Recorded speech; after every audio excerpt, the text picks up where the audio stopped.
At my parents' anniversary dinner, my sister gave a toast thanking them for raising an only child. My mom raised her glass. My dad smiled.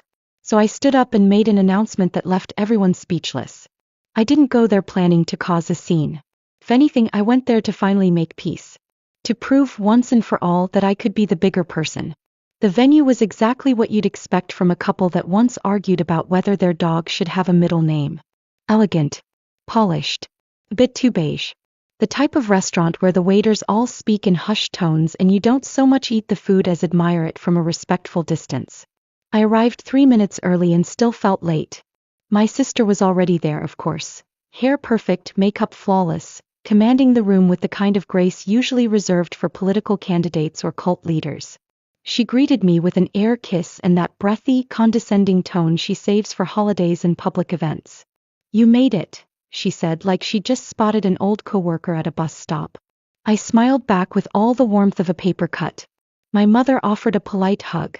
My dad gave me a nod. The kind of nod you give your dentist in the grocery store. I was seated at the far end of the table naturally, next to a ficus and across from my cousin's new boyfriend who introduced himself twice and still got my name wrong. But I didn't complain. I didn't roll my eyes or check my watch or make a scene. I told myself I was here for a reason. That maybe, if I gave them this one gesture things would be different. Better. Or at the very least civil. Because I had brought something. Something meaningful. Something generous. Something I'd been planning quietly for months. The envelope was still in my bag, the corners already soft from being handled too many times. It wasn't just money, it was a gesture. A way of saying, despite everything, I still want this to work. Dinner started. Small talk buzzed like a fluorescent light. My sister talked about a conference she'd spoken at. My parents listened like she'd just read the Constitution from memory. When I mentioned that I'd launched a new freelance project, my mother blinked and said, "That's nice. Do you get benefits with that?" By the time the soup arrived, I had answered a total of 2 questions. Neither of them about me. Then came the toast. My sister stood, glass in hand, smile poised. "I just want to thank everyone for being here to celebrate the 2 people who raised me to be the woman I am today." There was applause. I clapped too, like a well-trained seal. "And I especially want to thank them," she continued, turning to our parents with that same practiced warmth, "for raising the most incredible only child anyone could ask for." And there was. I waited. 1 beat. 2. I thought maybe, someone would laugh. Maybe my mom would look horrified and say, "Oh my God, don't forget your sister." Maybe my dad would clear his throat awkwardly. Anything. But no. My mother raised her glass. My father smiled like he was posing for a Christmas card. Not even a glance in my direction. I could have burst into flames and the only reaction I'd get is someone asking the waiter to refill the water. That's when the sound in my ears went quiet. Not dramatic, not cinematic, just a dull stillness. Like I'd finally accepted a joke everyone else had been laughing at for years. I stood up before I even realized I was moving. I reached into my bag, pulled out the envelope and walked calmly to the center of the room. No glass clinking. No preamble. Just my voice, even and steady. "I had something prepared to give to the people who raised me," I said. "But I think there's been a misunderstanding." There was a ripple of confusion. Heads turned. My sister's face went slack. My mother's lips parted slightly, like she wanted to say something but couldn't quite find the tone that would make it charming. I turned toward the table in the back, where my aunt and uncle were seated like second-string relatives who got the invite out of pity. They looked stunned. My aunt's hand fluttered to her chest. My uncle looked like he wasn't sure whether to stand or sink through the floor. I handed the envelope to them directly. No theatrics. No speeches. Just a simple, "This is for you." Then I sat back down. For a long moment no one said anything. No forks clinked. No chairs shifted. It was the silence of a bomb that hadn't quite finished going off. My sister blinked like she was trying to reboot her brain. My mom tilted her head in that way she does when she's trying to convince herself she didn't just witness something deeply inconvenient. My dad's face was unreadable, but his jaw was clenched. And my aunt? He was staring at the envelope like it was ticking. I didn't say another word. And no one asked. The rest of the dinner passed in that strange, suffocating quiet. Like the moment had sucked the air out of the room and no one was quite sure how to breathe again. But I breathed. For the first time all night I actually breathed. Because I wasn't waiting anymore. Not for validation. Not for permission. Not to be seen. They'd raised an only child, after all. So I gave what I had to someone who actually saw me. They say that when someone shows you who they are, you should believe them. I used to think that was just a quote people slapped on Pinterest boards between photos of minimalist living rooms and avocado toast.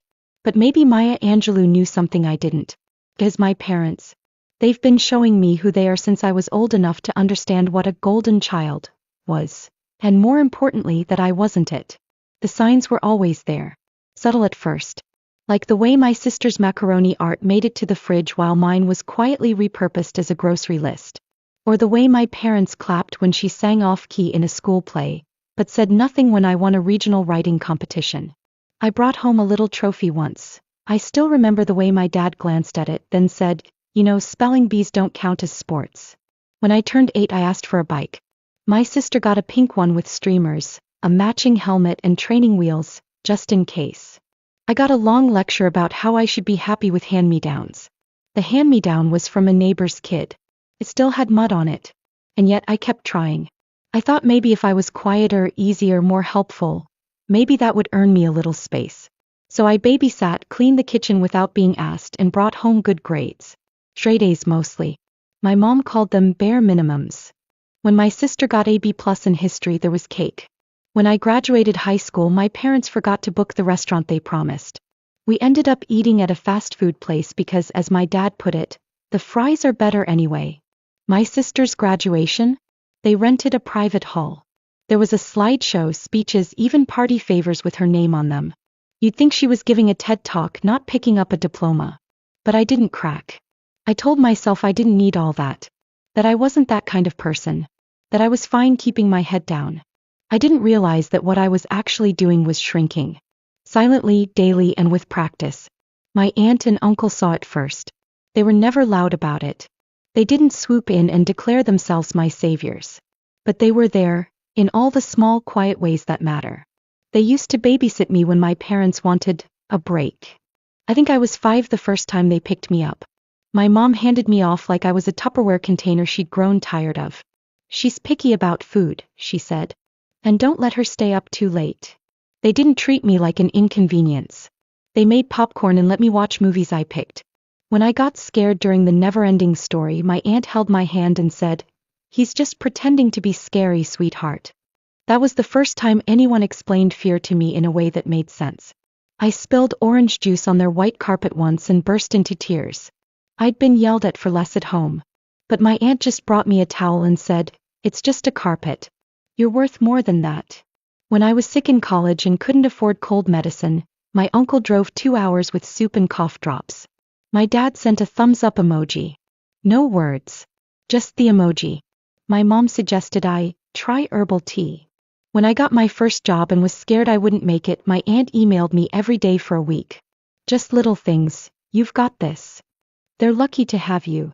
Proud of you already." Meanwhile, my parents asked if it came with dental.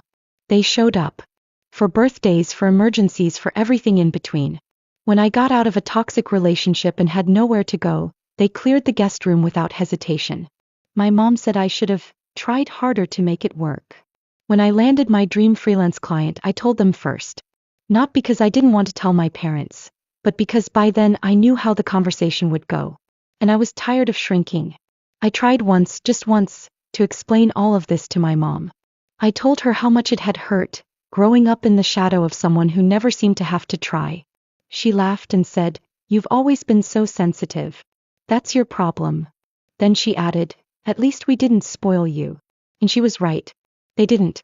But my aunt and uncle, they didn't spoil me either. They just saw me, listened to me, gave me room to exist without performing. And in this family that was radical. There was a moment, just a few weeks before the anniversary dinner, when I sat at their kitchen table drinking coffee, and realized I was more at home there than I'd ever been in the house I grew up in. My uncle was telling some silly story about setting off the smoke alarm while trying to make pancakes. My aunt rolled her eyes but couldn't stop smiling. They had that ease about them, the kind that comes from loving people without needing to fix them. "I used to wish I was theirs," I said, half laughing, half not. My aunt looked at me over her mug and said, "You are." That moment lived rent-free in my chest as I walked into the anniversary dinner. I didn't plan to say anything. Didn't plan to do anything. I had the envelope in my bag, yes. But in my head it was still going to my parents. Some small part of me still clung to the hope that they might surprise me. But instead they erased me. Neatly. Publicly. And for the first time, I let myself believe what had always been true. I wasn't invisible because I'd failed to shine. I was invisible because they refused to look. So I looked somewhere else. And I found what I'd been looking for all along. The envelope was still unopened. I knew because the next morning I got a text from my aunt. Just a single question mark. No words. No emojis.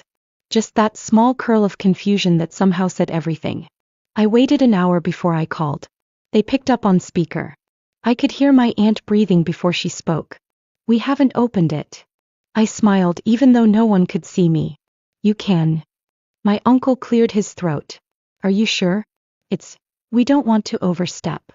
"You're not." I leaned back on my sofa and stared at the ceiling. "You never have." They opened it together. I heard the paper rustle. Then nothing. Not a gasp. Not a word. Just silence that somehow made my chest feel lighter. I had transferred $50,000 into a joint account in their names. No catch. No strings. No legal acrobatics. Just a quiet act of repayment for all the little kindnesses they never asked to be paid back for. Aunt finally whispered, "No. No, no, no, sweetheart, this can't be right." "It is. You were giving this to them, weren't you?" I was. More silence. And then something broke open. Not loudly. Not like a dam bursting. More like a single pane of glass cracking under years of pressure. My aunt's voice trembled. "We didn't do anything to earn this." "You didn't have to," I said. "You showed up. You loved me. You saw me. That was enough." Uncle spoke next, quiet and reverent. "You have no idea what this means." "I do," I said. "That's why I did it. I thought that would be the end of it. A clean break. A single declaration punctuated by peace. But of course that's not how my family operates. Because 5 hours later my phone blew up. The first call was from my mother. I didn't pick up. The second came with a voicemail. I played it on speaker while I folded laundry. "You made your point. This is some kind of stunt, it wasn't funny. Call me back." The third call came from my sister. That one I definitely didn't answer. Then came the text. "Sister. Was that real? Like the money? You were actually going to give them that much? Why them? They didn't even raise you. You're being dramatic. You humiliated us." I didn't respond. Mostly because I was too busy laughing. The kind of laugh you only let out when something ridiculous finally folds under the weight of its own absurdity. By that evening my dad had gotten involved. He doesn't usually text. He considers full sentences effeminate and emojis leftist propaganda. But I guess the situation called for a break in protocol. "Dad, we need to talk. Face to face. Not like this." Which in dad speak translates roughly to, "I don't know how to spin this yet, but give me time." What followed was what I call the regroup phase. My parents closed ranks, spun the story, tried to contain the spread. I got messages from 2 cousins I hadn't heard from in years. Cousin 1. "Hey, I heard there was drama at the dinner. You okay?" Cousin 2. "Oh, what did you say to Aunt Lorna?" Mom's freaking out. Aunt Lorna. Of course. See, my parents didn't just stew quietly. They activated the family network like a political campaign. Suddenly I was the unstable one, the emotional daughter, the attention seeker. But I didn't bite. I didn't explain. I didn't send my own version of events to the group chat. I just let them twist in their own silence. Then came the unannounced visit. It was mid-afternoon, 2 days after the dinner. I opened the door and there they were, my parents. My mother in her pressed blouse and pearl earrings. My father standing like he was about to ask me to step outside and look at his grill setup. I didn't say anything. I just leaned on the doorframe. "We'd like to come in," my mother said. "No." She blinked. My dad looked past me into the living room like I was hiding state secrets in the couch cushions. "You don't want to talk this through?" he asked. "You didn't seem interested in talking when you raised your glasses to your only child." My mother exhaled sharply. "It was a joke." No one laughed. We didn't mean it like that. Didn't you? I crossed my arms. You had all night. You didn't say a word. He straightened. You blindsided us. That's rich, coming from the people who cut me out with a smile. Dad spoke again. $50,000. That's not a joke. You were going to give that to us. I said. And you gave it to them instead? I didn't answer. As we both knew. That money, my mom said, voice tightening, could have helped us retire early. Pay off the car. Your father's medical bills. I know, I said. That's why I saved it. He stared at me unblinking. So what changed? I smiled. Not kindly. You toasted to your only child. She looked away. My dad clenched his jaw. So this is revenge? No, I said. This is recognition. I gave my thanks to the people who earned it. You're throwing away your family. I'm finally choosing one. They left after that. Not with a slam, but with a quiet door click that felt heavier than it should have. I thought it might stop there. But then my sister joined the offensive. She posted some vague, emotionally manipulative thing online. A photo of my parents' wedding photo captioned, "Some people only show up when they want applause. Real family shows up quietly." I didn't respond. I didn't need to. The next day I got a call from my aunt. "We've been getting messages," she said, sounding embarrassed. "From your mom. And your sister." I figured. They're trying to guilt us. Saying we manipulated you. You didn't. I know. I hate this. We didn't want to be in the middle. You're not, I said. You're where you've always been. Beside me. She didn't say anything for a moment. Then, we're not going to cash it. The money. You are. We don't need it. I know. We can't accept it. Yes, you can, I said. Because I need you to. Because I can't go back in time and make things fair. But I can do this. I can say thank you. Properly. He sniffled. You're going to make me cry. Good. I was starting to feel like I was the only one.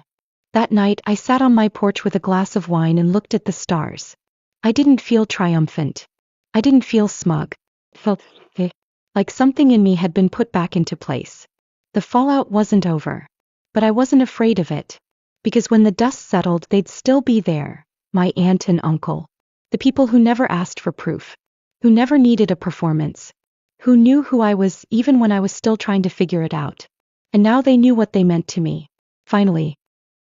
I thought the silence would be the end of it. You know that moment after a storm when everything's eerily still and you convince yourself it's over? That was me.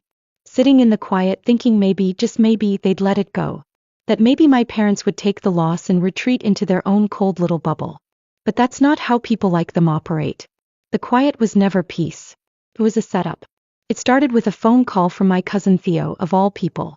We hadn't spoken in years. He was the kind of relative who didn't bother remembering birthdays unless it showed up in his Facebook notifications. So when I saw his name pop up, I didn't pick up. He left a voicemail. Hey, just wanted to give you a heads up. Your mom's been saying some things. About you. About the money. You might want to check your socials. I don't use Facebook much anymore, but I logged in. And there was a long, meandering post on my mother's page with just enough vagueness to give her deniability, but all the usual trademarks. Spiritual quotes, passive-aggressive scripture, and just enough weaponized humility to make it look like she was the one bleeding. He never said my name. But she didn't have to. It breaks a parent's heart when their child is led astray by people pretending to love them. Family isn't about money, it's about loyalty. We did our best and now we're being punished for it. Sometimes evil wears a smile. Beneath that, the comments piled up. Church friends. Old neighbors. Acquaintances with too much time and too little information. Praying for your family. You don't deserve this. You raised your daughters right. And my favorite. People forget who carried them when they were helpless. One day they'll regret it. I almost laughed. Almost. But my hands were shaking too hard. Then came the real blow. My aunt called me shaken. She had gotten an anonymous email. No subject line. Just screenshots of old text messages I'd sent years ago.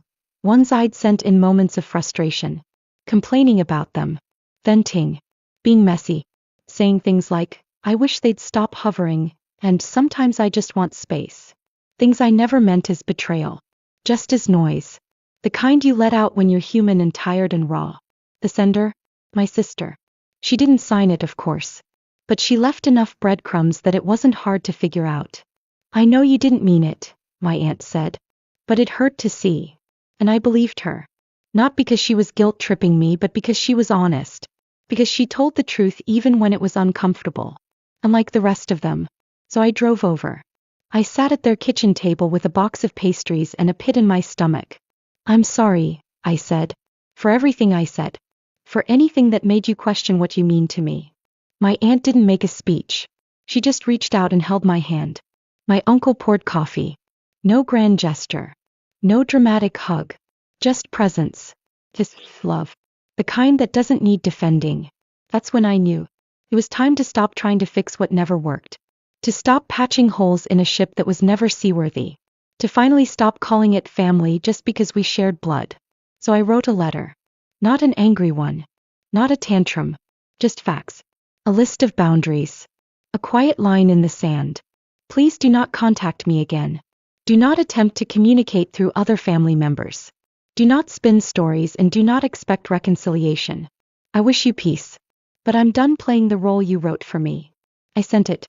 Printed and mailed, just so there could be no claim of I didn't see it. A week later, my mom called from a different number. I didn't answer. She left a voicemail. It started tearfully. Ended bitterly. You've ruined this family. You've broken your father's heart. Are you proud of yourself? As I thought. I am. They didn't stop. They tried to guilt my aunt and uncle into returning the money. Sent formal letters. Suggested they were being manipulated.